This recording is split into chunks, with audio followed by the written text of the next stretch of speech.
అందరికీ నమస్కారం. అమ్మ మాట అమ్మాయి బాట ఛానల్కి స్వాగతం.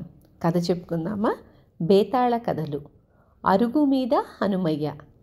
పట్టుదల వదలని విక్రమార్కుడు చెట్టు వద్దకు తిరిగి వెళ్ళి చెట్టుపై నుంచి శవాన్ని దించి భుజాన వేసుకొని ఎప్పటిలాగే మౌనంగా శ్మశానం కేసి నడవసాగాడు. అప్పుడు శవంలోని బేతాళుడు, రాజా, నీలాంటి పట్టుదల గలవాళ్ళు లోకంలో చాలా అరుదుగా ఉంటారని నా నమ్మకం. స్వకార్యాలు సాధించుకునేందుకే కాక పరులకు మేలు కలిగించే పనులు చేసేందుకు కూడా పట్టుదల అవసరం. కానీ మేలు పొందిన వాళ్ళు దాన్ని అట్టే కాలం గుర్తుంచుకొని మేలు చేసిన వాణ్ణి గౌరవిస్తారన్నది అంతటా నిజం కాదు. అలాంటి గుర్తింపు లేనందున మానసికంగా కుంగిపోయిన హనుమయ్య అనే ఒక పరోపకారి కథ చెబుతాను. శ్రమ తెలియకుండా విను అంటూ ఇలా చెప్పసాగాడు. విశ్వనాథపల్లె అనే ఒక పెద్ద గ్రామంలో ఉన్న హనుమయ్యకు వారసత్వపు ఆస్తి చాలా ఉంది. ఆయనకు 3 పిల్లలు. హాయిగా ఏ చీకు చింత లేకుండా జీవితం గడిచిపోతున్నది. తనకు ఉన్నంతలో 10 మందికి సహాయపడటం హనుమయ్యకు అలవాటు. ఆ విధంగా ఆ ఊళ్ళో ఎందరో ఆయన వల్ల సాయం పొందారు. హనుమయ్యకు ఏ పని ఉండదు. పొలం పనులు చూడటానికి పాలేర్లున్నారు. వంట చేసి పెట్టడానికి భార్య ఉంది.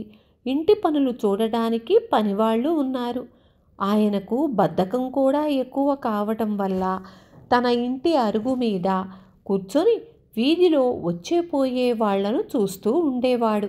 హనుమయ్య ఇల్లు ఊరుకు మధ్యలో ఉంది. అందువల్ల వీధిలో ఎప్పుడూ జనం రద్దీగానే ఉంటారు. హనుమయ్య పడకుర్చీలో కూర్చొని ఎవరినో ఒకరిని పలకరిస్తూ ఉండేవాడు. తీరుబడి ఉన్నవాళ్ళు ఆగి ఆయనతో కాసేపు కబుర్లాడి వెళ్ళేవారు. తీరుబడి లేనివాళ్ళు ఆయనకేసి ఒక్కసారి చూసి పలకరింపుగా నవ్వి వెళ్ళిపోయేవారు.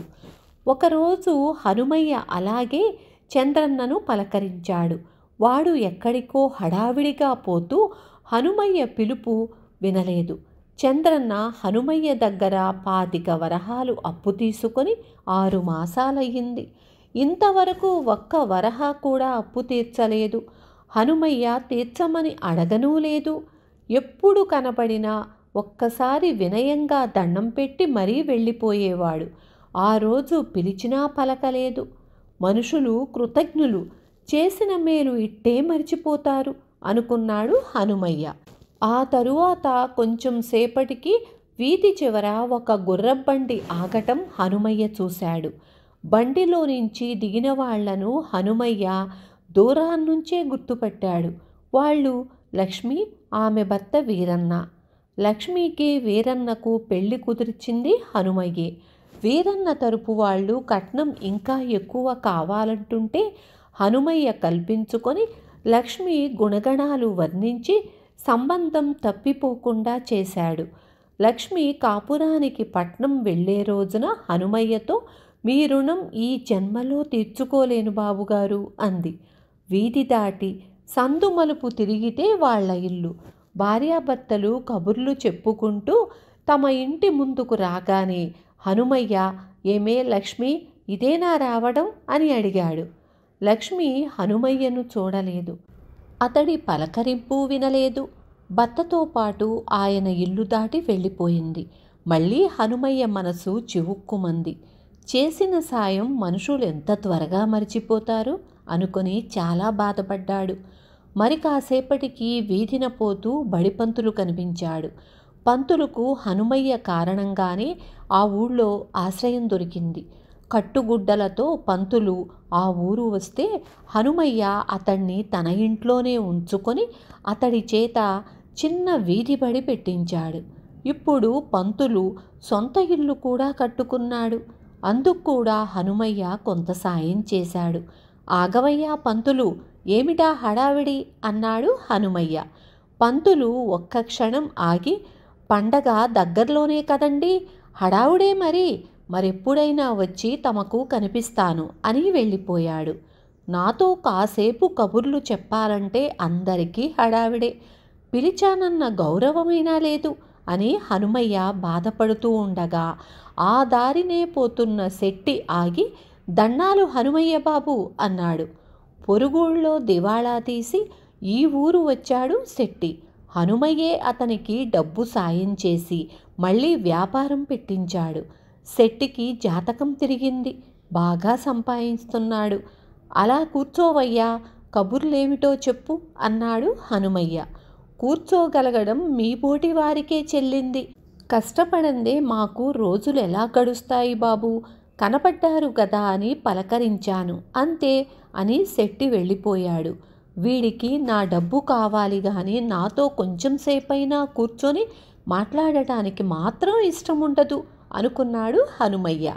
ఈ విధంగా హనుమయ్య ప్రతిరోజు వీధి అరుగు మీద కూర్చొని వచ్చేపోయే వాళ్లను చూస్తూ ఉండటము, వాళ్ళు ఈయన సంగతి పట్టించుకోకపోవడము జరుగుతూ ఉండేది. దీన్ని గురించి బాధపడుతూ హనుమయ్య చిక్కిపోసాగాడు. వైద్యుడు వచ్చి చూసి ఒంట్లో ఎలాంటి జబ్బు లేదన్నాడు. భార్య ఎంత అడిగినా హనుమయ్య తను ఇలా కృశించిపోవడానికి కారణమేమిటో చెప్పలేకపోయాడు. ఆవిడ పొరుగుళ్ళో ఉన్న తన అన్న రమణయ్యకు కబురు చేసింది. ఆయన వెంటనే బయలుదేరి వచ్చాడు. "అన్నయ్య, కొంతకాలంగా ఆయన బాగా చిక్కిపోతున్నారు. జబ్బేమిటో వైద్యులకు అంతుపట్టడం లేదు" అని హనుమయ్య భార్య అన్నకు తన బాధ చెప్పుకుంది. రమణయ్య తెలివైనవాడు. ఆయన హనుమయ్యను ఎన్నో ప్రశ్నలు అడిగి చూశాడు. కానీ జబ్బుకు కారణం అర్థం కాలేదు.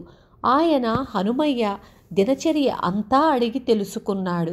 హనుమయ్య వీధి అరుగు మీద కూర్చున్నప్పుడే ఆయన మానసికంగా ఎంతో కుంగిపోతున్నట్లు రమణయ్య గ్రహించాడు. ఆ మర్నాడు హనుమయ్యతో పాటు రమణయ్య వీధి అరుగు మీద కూర్చున్నాడు. హనుమయ్య వీధి వెంట వచ్చేపోయే వాళ్లను గురించి చెబుతూ వాళ్లల్లో ఎవరెవరికి తానెంతగా సాయపడ్డాడో, అయినా వాళ్ళు తనంటే ఎంత నిర్లక్ష్యంగా ఉంటున్నారో వివరించి చాలా బాధపడిపోసాగాడు.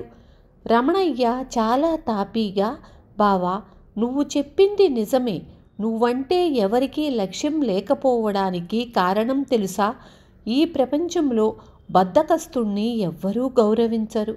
నువ్వు ఇతరులకు సాయం చేసే డబ్బు నువ్వు కష్టపడి సంపాదించింది కాదు, వారసత్వంగా వచ్చింది. నీకు డబ్బు విలువ తెలియక ఇలా సాయం చేస్తున్నావు అనుకునే వాళ్ళు కూడా కొందరుండవచ్చు.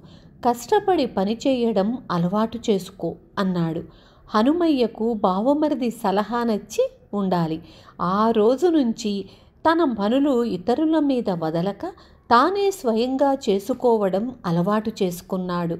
రోజూ పొలం వెళ్ళి వచ్చేవాడు. ఉదయం నిద్రలేచింది మొదలు రాత్రి పడుకునే వేళ వరకు ఏదో ఒక పని చేస్తూ ఉండేవాడు. ఇలా కొంతకాలం గడిచేసరికి హనుమయ్య ఆరోగ్యం కుదుటపడింది.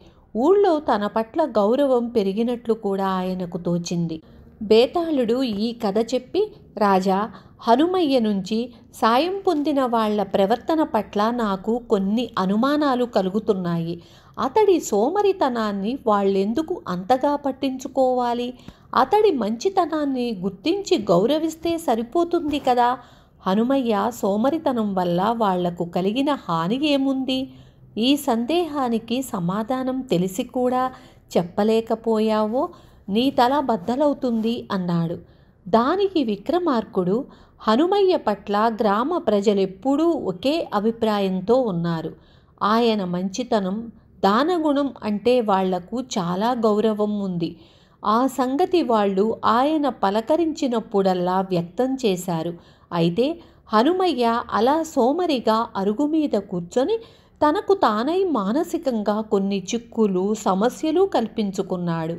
తీరుబడిగా కూర్చున్నవాడి మనసు చాలా ప్రమాదకరమైనది. అది మనసులో లేని శత్రువులను సృష్టిస్తుంది. ఆ సంగతి గ్రహించడం వల్లనే ఆయన బావమరిది అతన్ని అరుగు మీద నుంచి లేపి పొలం పనుల్లో, ఇతరత్రా పనుల్లో కాలం గడిపేలా చేశాడు. ఆ విధంగా హనుమయ్య తాను స్వయంగా కల్పించుకున్న మానసిక రుగ్మత నుంచి త్వరగా బయటపడ్డాడు" అన్నాడు. రాజుకు ఈ విధంగా మౌనభంగం కలగగానే బేతాళుడు శవంతో సహా మాయమై తిరిగి చెట్టెక్కాడు. విన్నారు కదా. రేపు మళ్ళీ ఇంకొక మంచి కథతో మీ ముందుకొస్తాను.